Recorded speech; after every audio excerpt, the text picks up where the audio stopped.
Hi, everyone. Good Friday morning to you. And you know what this weekend is, right? You better. It's Mother's Day weekend. And I want to invite you to church. We're going to have special treats women, for all women, because you're all so great. And we want to celebrate you, whether you had children or not. We know that you built into kids in your lifetime, and we want to honor you. Now we're meeting in Clubhouse 2 this weekend, not 5, Clubhouse 2.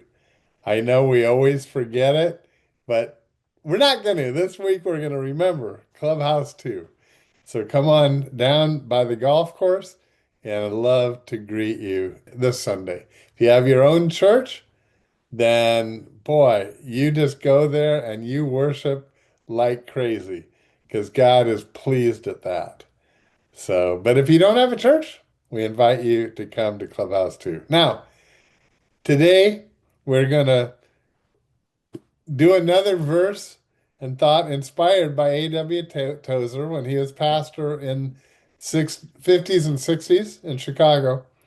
And great theologian. The verse for today is from Jeremiah chapter 9 and at verse 24. And it says this, "But let the one who boast about this, that they have the understanding to know me, that I am the Lord, who exercises kindness, justice, and righteousness on earth. For in these I delight, declares the Lord." Wow. Would you have liked to have been Jeremiah or even just to know him? Can you imagine getting a passage like that to write down directly from the Lord himself? And he tells us, God through Jeremiah tells us who we should be boasting about. And it's not ourselves. It's boasting about that we have the ability to know God. You ever thought about that? Tozer had some great thoughts. Now, his most favorite artist, he says, was Michelangelo. And he gives some talk about that. But I got to tell you, and I wonder if you have a favorite artist. I do. And I'll tell you why in just a moment. But my favorite is Rembrandt. I don't know many artists really, or at least I don't know many of their work. It's just not something that I've been real involved with in my life. But I have been able to tour the Rembrandt Museum in Amsterdam. And because of that, I've gotten to see and look at up close and in person more of his work than, well, really than any other one artist. And how great it is. His painting, Christ calms the storm on the Sea of Galilee. It's such I might not have the title exactly right, but it's amazing to me. He put 14 people into that picture, the 12 disciples, and Christ, and another person who most uh, people who comment on that type of thing think he probably put in Rembrandt himself.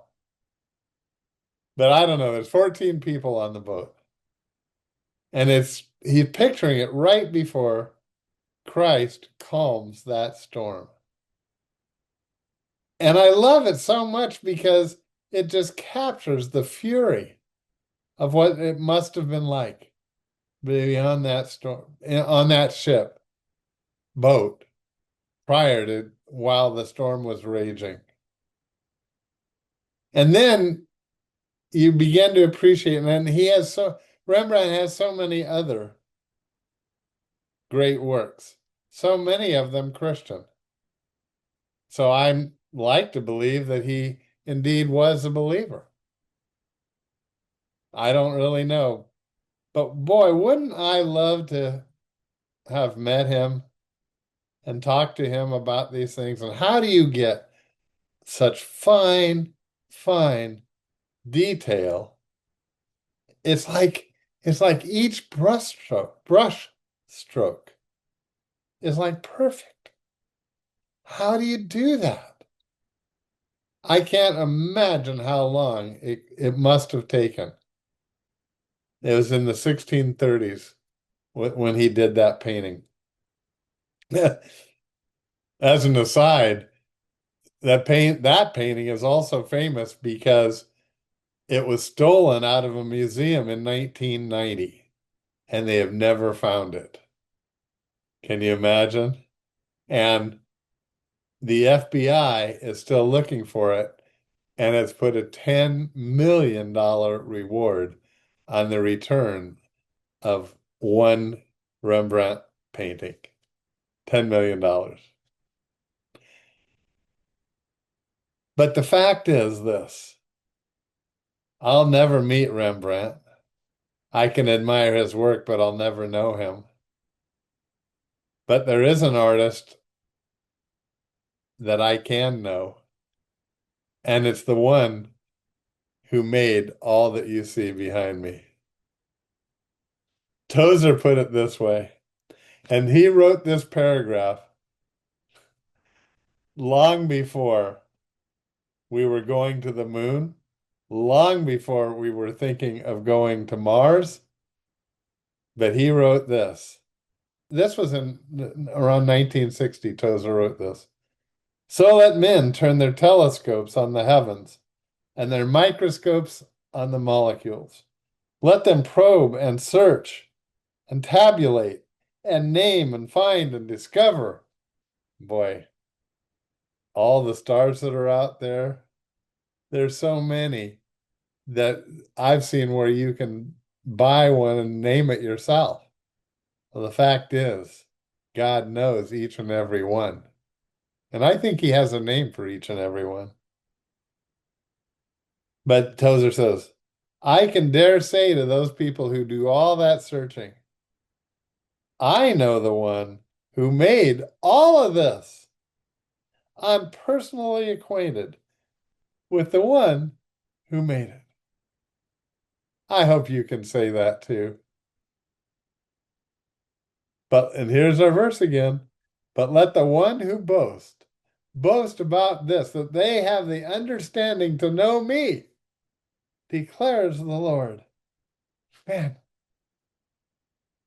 those people going on those moonshots and all that, man, I think it's wonderful.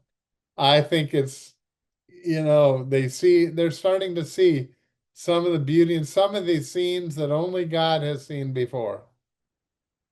But God is not surprised when he sees the earth behind the moon instead of the moon above the earth. He's seen it. He made it. He made it and put it in place. And if you know Jesus, you know the one who did it all. We do know. I may never meet Rembrandt, but you know what? He is nothing compared to the creator and artist who put all this together, put all in every way, made it perfect. And you and I know him.